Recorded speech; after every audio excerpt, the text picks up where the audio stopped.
मैं आपको एक कहानी सुनाना चाहता हूं। चौथी पास राजा। बहुत अच्छे। किस किस ने सुनी है ये कहानी? सबने सुनी है। इस कहानी का महात्म्य है कि इस कहानी को जितनी बार सुनोगे, तुम्हें मजा आएगा। जितनी बार सुनाओगे, उतनी भगवान की कृपा आपके परिवार के ऊपर बरसेगी। इस कहानी का जितना प्रचार प्रसार करोगे, उतना देश की तरक्की होगी, उतना समाज की तरक्की होगी।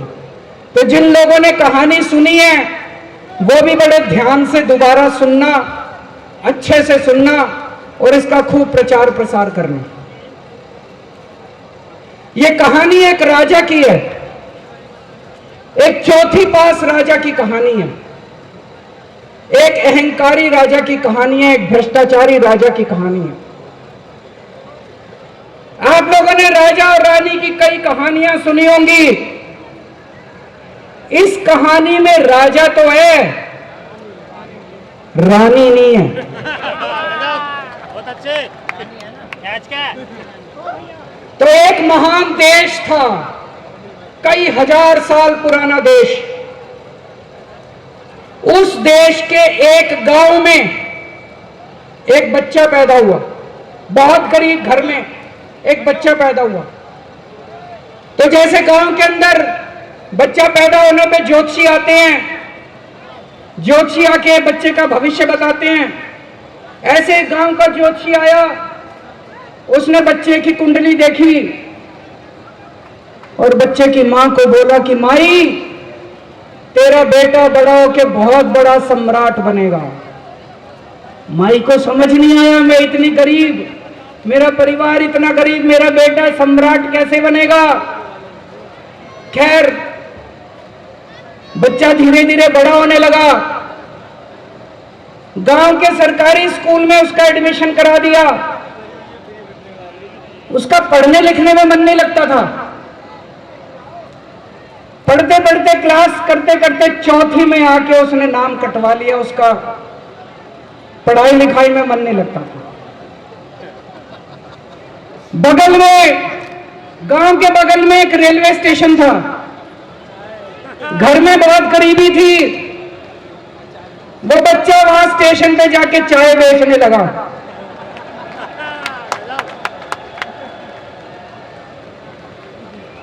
चाय बेच के अपना गुजारा करता था। वो भाषण बहुत अच्छा देता था, बचपन से ही बड़ा अच्छा भाषण देता था। गांव के लड़कों को इकट्ठा कर लेता और भाषण देना चालू करता। धीरे धीरे आसपास के गांव में फैल गया कि यह बच्चा भाषण बड़े अच्छे देता है। आसपास के लड़के भी इकट्ठे हो गए और जो मर्जी टॉपिक हो भाषण देना चालू कर देता था और रुकता ही नहीं था, घंटों घंटों तक भाषण देता रहता। बच्चा बड़ा हुआ। ज्योतिषी ने कहा था, बड़ा होके बच्चा उस महान देश का सम्राट बन गया। लेकिन राजा तो अनपढ़ था, उसे तो कुछ आता नहीं था। अफसर आते, उस अनपढ़ राजा से जहां मर्जी साइन करा लेते, जहां मर्जी जो मर्जी साइन करा लेते। वो राजा अनपढ़ था, उसे लगता था मैं अगर अफसरों से पूछूंगा तो मेरी कमजोरी सबके सामने प्रकट हो जाएगी।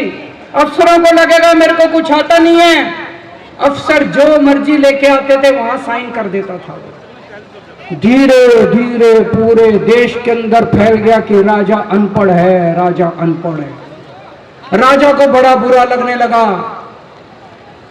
तो राजा ने कहीं से एक फर्जी डिग्री का जुगाड़ कर लिया।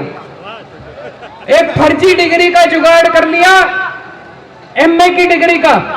और राजा बोला मैं एमए हूं। पर सच्चाई तो पूरे देश को पता थी, राजा तो अनपढ़ था। धीरे धीरे राजा अहंकारी भी होता गया। अहंकारी राजा और ऊपर से अनपढ़। जो मर्जी उस राजा के पास जाता, और राजा से कुछ भी पास करा के ले आता। एक बार कुछ लोग गए, राजा को बोले जी नोटबंदी कर दो, नोटबंदी करने से भ्रष्टाचार खत्म हो जाएगा। आतंकवाद खत्म हो जाएगा। राजा को कुछ समझ नहीं आया, राजा की खूब चमची मारी उन्होंने। राजा ने एक दिन शाम को टीवी पे आके 8 बजे नोटबंदी कर दी। पूरे देश का बेड़ा गर्क हो गया दोस्तों। लंबी लंबी बैंकों के सामने लाइनें लग गई, कई लोग मर गए, दुकानें बंद हो गई, रोजगार बंद हो गए, बड़ी बड़ी इंडस्ट्री बंद हो गई, पूरे देश का बेड़ा गर्क हो गया। फिर एक दिन कोई आके बोला जी 2000 का नोट ले आओ। राजा 2000 का नोट ले आया। 4 साल बाद कुछ लोग आके बोले जी 2000 का नोट बंद कर दो। राजा ने 2000 का नोट बंद कर दिया। राजा को अकल तो थी नहीं, बेवकूफ था, अनपढ़ था। कभी 2000 का नोट चालू करता था, कभी 2000 का नोट बंद करता था। अबे आजा, वहां आवाज आ जाएगी। एक बार कुछ लोग आके बोले जी ये किसानों के कानून बना दो, इस कानून से किसानों का भला होगा। राजा ने कानून बना दिए, पूरे देश के किसान सड़कों पे उतर आए। 750 किसान मर गए आंदोलन में, और 1 साल के बाद राजा को वो तीनों कानून वापस लेने पड़े। एक बार उस देश के अंदर बहुत बड़ी महामारी फैल गई, चारों तरफ महामारी फैल गई, लोग मरने लगे। किसने आके बोला जी थाली बजवाओ तो देश ठीक हो जाएगा। तो राजा ने पूरे देश में थाली और चम्मच बजवा दिए। महामारी तो नहीं बची, महामारी तो फैली रही। किसी ने आके कहा जी डॉक्टरों की जरूरत पड़ेगी, दवाइयों की जरूरत पड़ेगी, इंजेक्शन की जरूरत पड़ेगी, तब महामारी रुकेगी। राजा अपने दोस्तों का बड़ा ख्याल रखता था। उसके दोस्त थे। एक दोस्त ने 10,000 करोड़ रुपए चोरी कर लिए, राजा ने उसको देश से भगा दिया। दूसरे दोस्त ने 20,000 करोड़ चोरा, उसको उन्होंने सारे एयरपोर्ट बेच दिए, सारे जहाज बेच दिए, सारे सी पोर्ट बेच दिए, उन्होंने आसमान बेच दिया, जमीन बेच दी राजा ने, खदाने बेच दी। उस दोस्त पे राजा मेहरबान था। राजा का एक और दोस्त था। वो दोस्त इतना गंदा था कि उसने कुछ अंतरराष्ट्रीय खिलाड़ी महिलाओं के साथ बदतमीजी करी, लेकिन राजा ने दोस्ती नहीं छोड़ी। मजाल जो उस दोस्त के ऊपर कोई आंच आ जाए, राजा उस दोस्त के साथ खड़ा रहा, लेकिन उसने खिलाड़ियों का साथ। राजा का एक और दोस्त था। उस दोस्त ने किसानों के ऊपर गाड़ी चढ़ा दी, रौंद दिया, कुचल दिया किसानों को। राजा ने अपनी दोस्ती नहीं छोड़ी। इस बात पे तो दाद देनी पड़ेगी कि राजा दोस्तबाज था, 1 नंबर का दोस्तबाज था।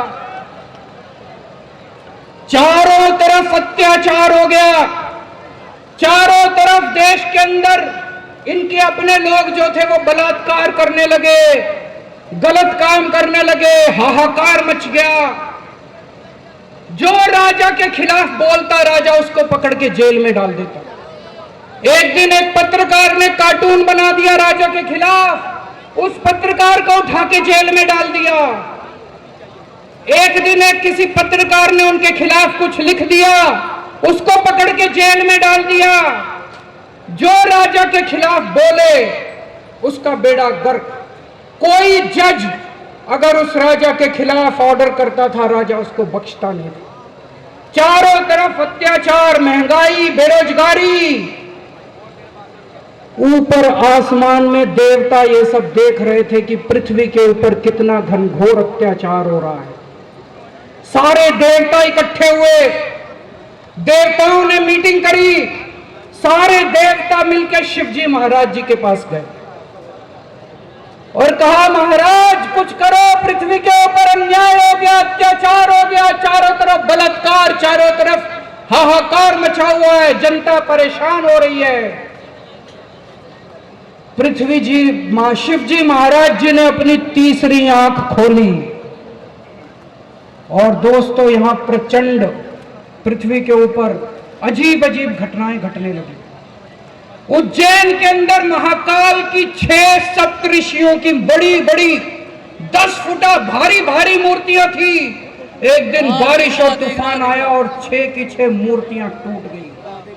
लोगों ने कहा बड़ा अपशकुन हो रहा है, बड़ा अपशकुन हो रहा है। एक दिन एक ट्रेन एक्सीडेंट हो गया, 250 से ज्यादा लोगों की मौत हो गई। लोगों ने कहा बड़ा अपशकुन हो रहा है। और एक दिन घनघोर बारिश आई, तूफान आया, ऊपर से आकाशवाणी हुई,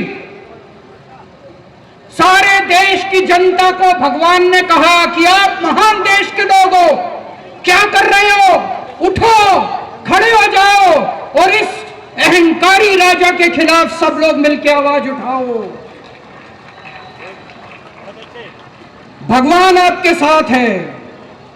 और उसके बाद दोस्तों सोई हुई जनता जाग गई और 1 साल के अंदर उस अहंकारी राजा का राजपाट जनता ने उखाड़ के फेंक दिया। और उसके बाद वो महान देश दिन दूनी रात चौगुनी प्रगति करने लगा। ये कहानी बड़ी पवित्र कहानी है। इस कहानी को सुनने से और सुनाने से परिवार का, समाज का और देश का बहुत भला होता है। इसे ज्यादा से ज्यादा शेयर कीजिए, ज्यादा से ज्यादा लोगों तक पहुंचाइए ताकि ज्यादा से ज्यादा लोग इसे सुन सकें, इसे समझ सकें। अंत में आपसे एक ही विनती है, अगली बार वोट डालने जाओ तो ऐसे आदमी को वोट डालना, ऐसे आदमी को प्रधानमंत्री बनाना जो कम से कम इतनी तो समझ रखता हो कि 2000 का नोट कैंसिल करना है कि चालू करना है।